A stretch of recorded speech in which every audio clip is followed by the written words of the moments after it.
Introduction to Biochemistry. Living things are composed of matter.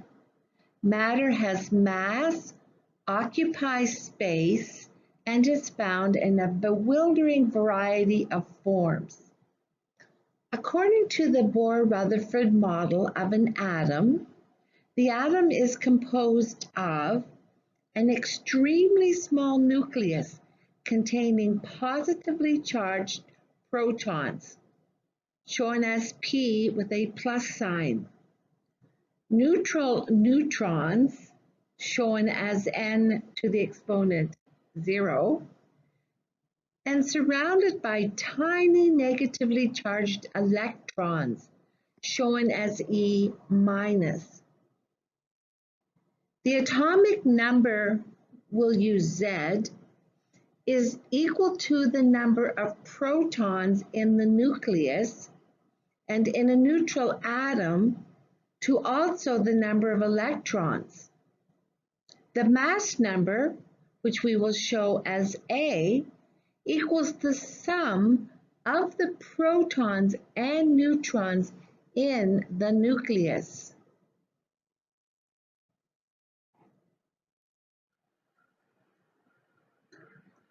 The periodic table is a table that shows all of the elements that have been discovered to date. The elements are arranged in order of the increasing atomic number in the periodic table. And remember that the atomic number is the number of protons. For example, carbon is element 6 on the table. This is because carbon has 6 protons and 6 neutrons in its nucleus, and 6 electrons surrounding the nucleus. So for carbon, we know that Z, the atomic number, is 6, and A, the mass number, which is the number of protons and neutrons, is 12. For our purposes as chemists, it is useful to symbolize individual atoms with a shorthand notation that places the atomic number at the bottom left corner of the element's chemical symbol and the mass number at the top left as shown. This isn't always the case. In different references, different people put the atomic number on the top and the mass number on the bottom, or the atomic number on the left, the mass number on the right.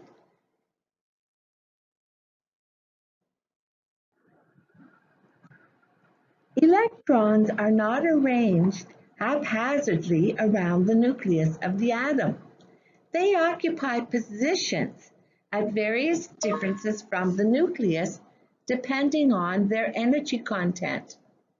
These positions are called energy levels.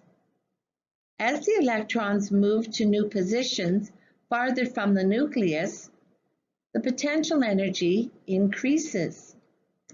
We'll use energy levels with the syntax n equal to 1, n equal to 2, n equal to 3, and so forth, starting with n equal to 1, closest to the nucleus. These volumes of space are called orbitals. An orbital can accommodate no more than 2 electrons. The energy levels around the nucleus of an atom have different orbitals. However, similarly shaped orbitals may be found at each level. This table is a summary of the principal energy levels, the sublevels, and the orbitals. So in the principal energy level 1, there is one sublevel, it's called 1s, and an s can hold 2 electrons. In the next principal energy level, n equal to 2, there will be found a 2s sublevel and a 2p sublevel. We said the s sublevel can only hold 2 electrons, but the p sublevel can hold 6 electrons. If we continue, n equal to 3 is the third energy level. We have a 3s, a 3p, and a 3d. An s again holds 2, a p can hold 6, and a d can hold 10. So the maximum number in this sub-energy level is 18. And so on. If it's n equal to 4, there's a 4s, a 4p, a 4d, and a 4f. A 4f can hold 14, giving us a total of 32. More on this in a moment.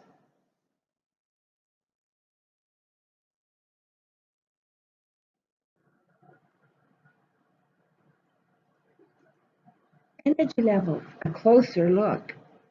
An electron in the first energy level, n equals 1, most likely occupies a spherical orbital called the 1s orbital. Keep in mind we say most likely because these energy levels are so minuscule in size that current technology can't really identify them very clearly.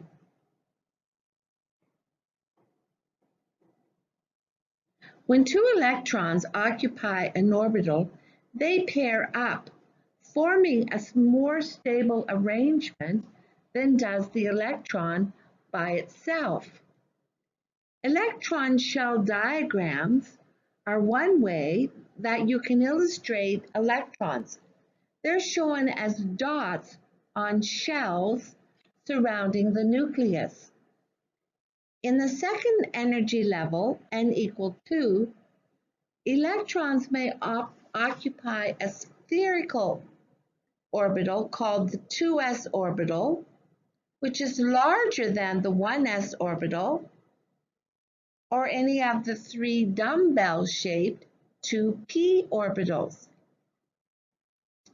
Since only 2 electrons can occupy the same orbital, energy level n equal 1 may contain up to 2 electrons or 1 pair at the most.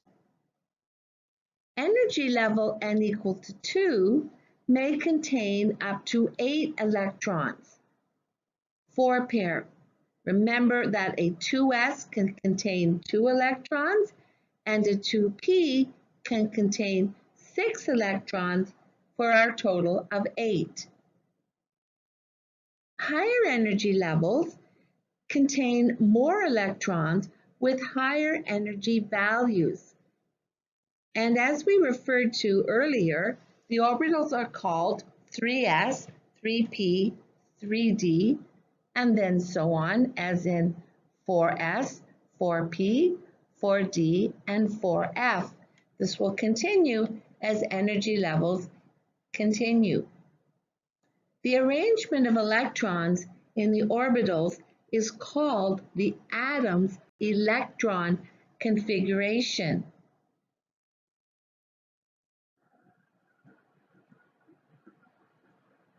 Illustrating electron orbitals. Electron orbitals shows a more realistic diagram of electron orbitals. The green box indicates electron orbitals and how they could be described, and you'll notice that they're actual shapes.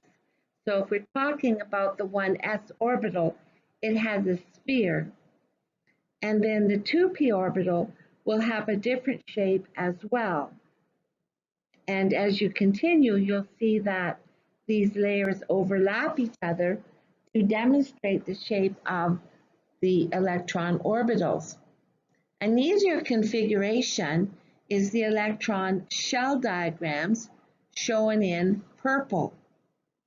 These use small dots on concentric rings, or shells as they're called, surrounding the nucleus. So we will see that there's 2 electrons in the first shell, and then the 2s and 2p combine to show 8. And when we put them on the same diagram, we have the inside ring with the 2, and then the next ring with the 8.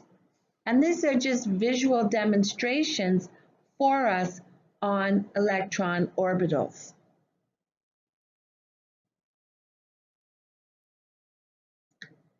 And as you move up, you have, as we mentioned, the V shapes, which can hold up to 10 electrons, and the S shapes, which can hold up to 15. So we've got different colors to represent the different shapes.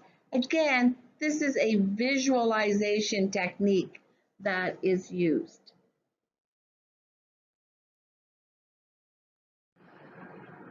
Valence electrons. Electrons located in an atom's outermost energy level determine the atom's chemical behavior. Electrons in these orbitals are called valence electrons. The chemical behavior of an atom is determined by the number and the arrangement of its valence electrons. Noble gases are the least reactive elements. They are stable and do not participate in chemical reactions without a lot of energy. Helium, with an atomic number of 2, contains 2 valence electrons in a 1s orbital. Since there are no p orbitals in energy level n equal to 1, the 1s orbital is the only valence orbital. Helium is inert, non-reactive, because the 1s orbital is full with just a pair of electrons. Neon, with the atomic number of 10, is also inert because its outermost s and p orbitals, the 2s and 2p orbitals, are full with 4 pairs of electrons, 1 pair in the 2s orbital and 1 pair in each of the 3 2p orbitals. All other elements attempt to gain, lose, or share valence electrons to achieve the same stable electron configuration as a normal gas. It's these interactions that are the root cause of chemical reactions and are responsible for the formation of chemical bonds between atoms.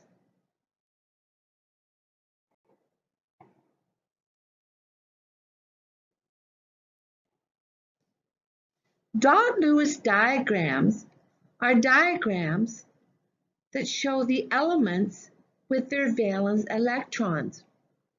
We did mention that helium has 2 in its outside energy level, and so we show that with 2 dots. Neon, we said, has 10 electrons in total, which means it has 8 in its second energy level, and we show that with 8 dots.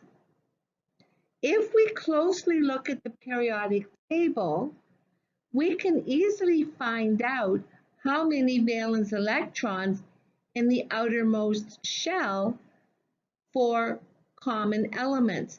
Lithium, because it's in column 1, has 1. Beryllium, in column 2, has 2. And if we notice, any other element in column 1 has 1, and any element in column 2 has 2.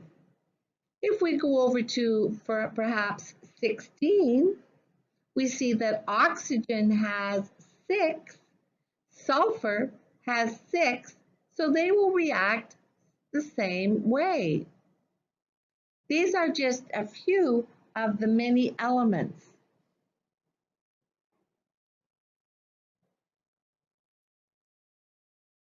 So what is the periodic table then? The periodic table is an arrangement of the elements in order of their increasing atomic number. Vertical columns on the table are called groups or families. Horizontal rows are called periods. Elements in the same group contain the same number of valence electrons. Group 1 elements all contain 1 valence electron. Group 2 elements all contain 2 valence electrons. Group 17 elements contain 7 valence electrons. Noble gases, which are found in group 18, contain 8 valence electrons, which is therefore a stable octet.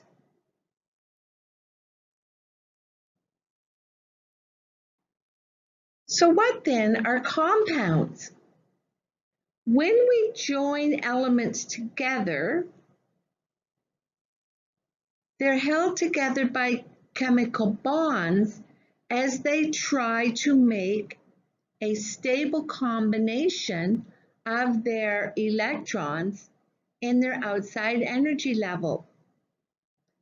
Two of the most common bonds are the ionic and the covalent.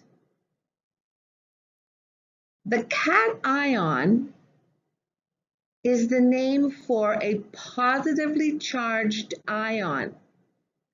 If an atom loses electrons or gives up electrons, the positive charged ion is called the cation because there are now more positive charged elements than negative or neutral. An anion is the name when an atom is gaining electrons. They become negatively charged because they have more electrons, which provides a negative charge. And they are again called anions. So an ionic bond is formed when you have a force of attraction between a cation who has electrons to lose and an anion who needs to gain electrons. Such an example could be sodium chloride, NaCl.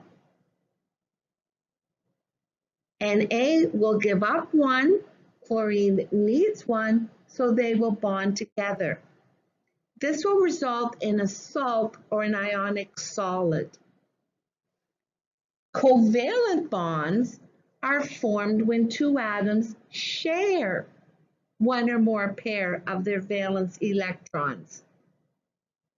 A hydrogen molecule, which are two hydrogen atoms sharing the electron in its outer shell, its outer energy level,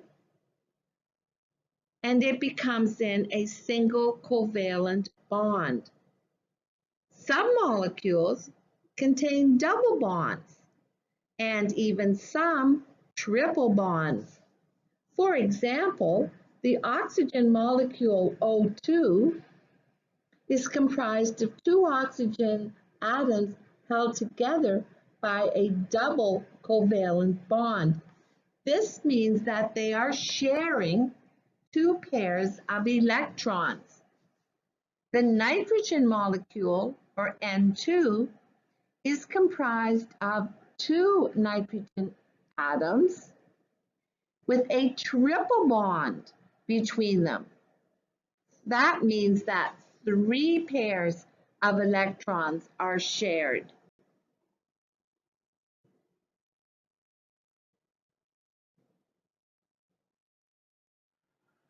Intramolecular forces of attraction. Ionic and covalent bonds are generally called intramolecular forces of attraction. This is because they're the forces that hold the atoms of a molecule or the ions of an ionic solid together. Covalent bonds are stronger than ionic bonds. Compounds may be described by using chemical formulas and Lewis diagrams shown on the next page. This table, shown in your reading on page 13, outlines the type, entities, forces of attraction, chemical formulas, Lewis diagrams, and the name for examples of ionic and covalent substances.